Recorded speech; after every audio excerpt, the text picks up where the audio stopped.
কিছুক্ষণ পরেই মাঠে নামছে 5 বারের বিশ্ব চ্যাম্পিয়ন টিম ব্রাজিল। কেমন হতে চলছে সম্ভাব্য একাদশ? গোলকিপার পজিশনে বরাবরের মতন এলিসন বেকার থাকবে। ডিফেন্সে থাকবে গ্যাব্রিয়েল ম্যাগালাস, মার্কিনোস, ডগলাস সান্তোস, দানিলো। মিডফিল্ডে থাকবে বুইনো গুইমারেজ, ক্যাচেমিরো আর লোকাস পাকয়তা যেহেতু ইনজুরি সে জায়গাতে দানিলো আসবে। আর অ্যাটাকিং মিডে সম্ভাব্য গ্যাব্রিয়েল মার্টিনেল্লি আসার সম্ভাবনা আছে।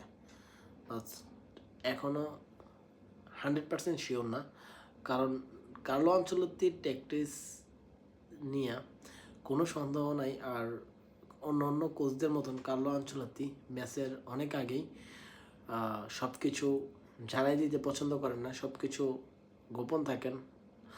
আর একটা কথা আছে, প্রতিপক্ষর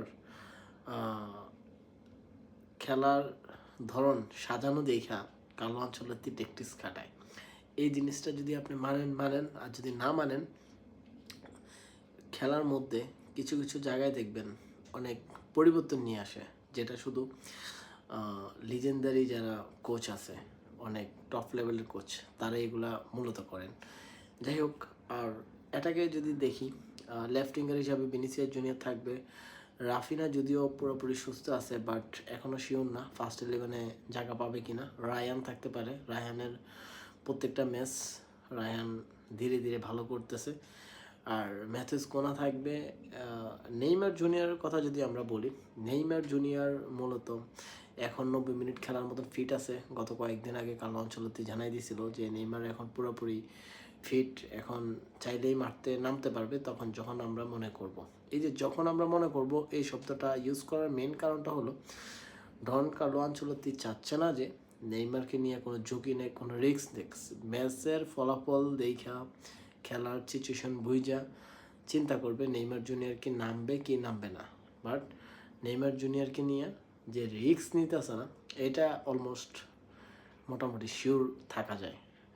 আর হেনরিক হয়তো হাফ টাইমের পরে নামতে পারে, এই পর্যন্ত মোটামুটি ধারণা করা যাচ্ছে। আর একটা দল অনেক বেশি কষ্ট কইরা জাগনা থাকবে আজকের এই ম্যাচটা দেখার জন্য। অনেক বেশি ট্রলও করতেছিল, এক আর্লিং হল্যান্ড আমাদেরকে পুরো ধস নামাই দিবে। যেহেতু আমাদের সাথে এই নরওয়ের সাথে তেমন বেশি একটা ম্যাচের ভালো রেজাল্ট নাই, ওই জায়গা চিন্তা কইরা এই ধরনের কথা বলতেছে। আর নরওয়ে কোচ যে কথাটা বলল যে ব্রাজিল তোমরা প্রস্তুত থাকো, আমরা আসতেছি। আর সেই জায়গায় অন্য কোচেরা হইলো কী ধরনের আনসার করতো, আপনারা এটা কমেন্টে জানান। আর ডন কার্লো আনচেলত্তি কী বলতেছিল জানেন, যে রাউন্ড অফ 16-এ তারাই আসতে পারে যারা এখানকার আসার যোগ্য, এমনকি তারা তাদের সেরাটা দিয়েই এখানে আসছে, কাউকে ছোট করে দেখার সুযোগ নাই। যেহেতু রাউন্ড অফ 16-এ তারা আসছে, অবশ্যই তারা নিজের সেরাটা দিয়ে আসছে। তো যেই কোনো সময় যেই কোনো ম্যাচের ফলাফল চেঞ্জ করে দিতে পারে, যেহেতু এটা নকআউট পর্বের ম্যাচ, সেই জায়গায় এরকম কিছু হতে পারে। সো ওই জায়গা থেকে ডন কার্লো আনচেলত্তির একবার সোজাসাপটা জবাবটা এরকমই ছিল। আর নকআউট পর্বের কিং বলা হয় কাকে জানেন? সেই ডন কার্লো আনচেলত্তিকে। সো আপনারা আস্থা হারানোর কোনো সুযোগ নেই, আস্থা রাখতে পারেন, ডন কার্লো আনচেলত্তি আপনাদেরকে হতাশ করবে না।